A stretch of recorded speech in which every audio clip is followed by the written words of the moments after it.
Things with you and Carson. Are you getting on at the moment?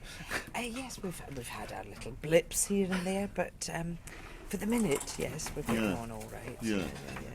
And of course, Molesley's come in, hasn't he,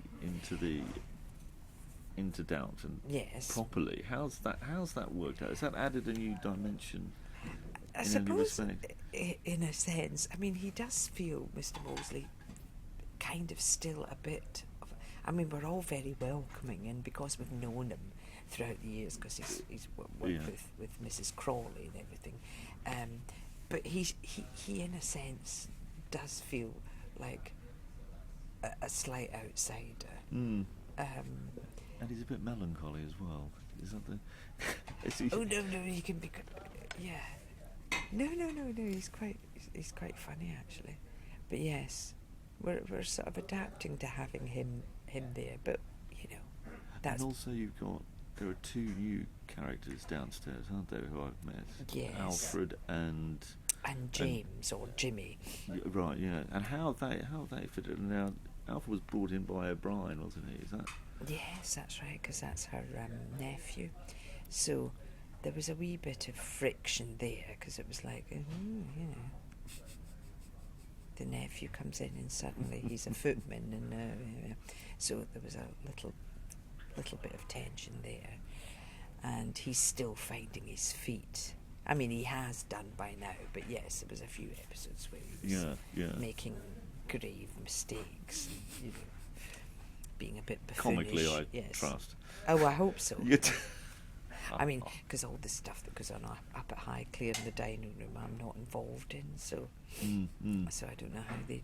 Obviously, I read the script, not just my bits, as I know some actors do. Do you feel apart from it in that sense? Because it's interesting that you are so far away in lots of respects to what's happening upstairs. Yes. Does that matter? It doesn't. What do I feel? If it was shot, let's say, if the kitchen was actually in Highclere and you were there and you were all together, does it make any difference to how it works as a drama? In a sense,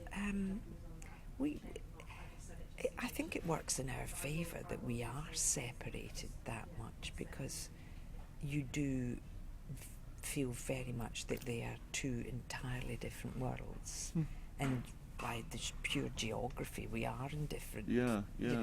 One's up there and this one's in the studio, so it's interesting. It wouldn't have been planned that way to shoot it that way, I suppose.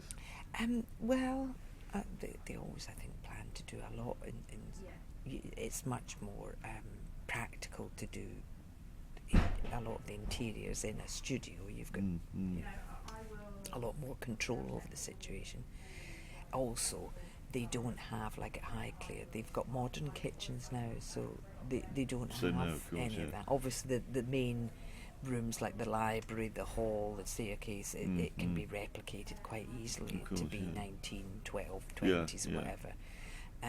But not so with the working areas like the kitchens and so forth. So that's why they had to be built in a studio. But like I say, I think it works to our advantage, because you do feel that you are very much going to a different world, going up the stairs and into when the occasions when I do have to do that. Yeah. And what was it like with Shirley MacLaine coming in? That must have been. It was great fun. Must have been great. It was to work with a legend to work with a legend like her, she was fantastic. She was so. I take it you'd never met. I mean, you've done loads of stuff, but no, I don't know if many of us had really.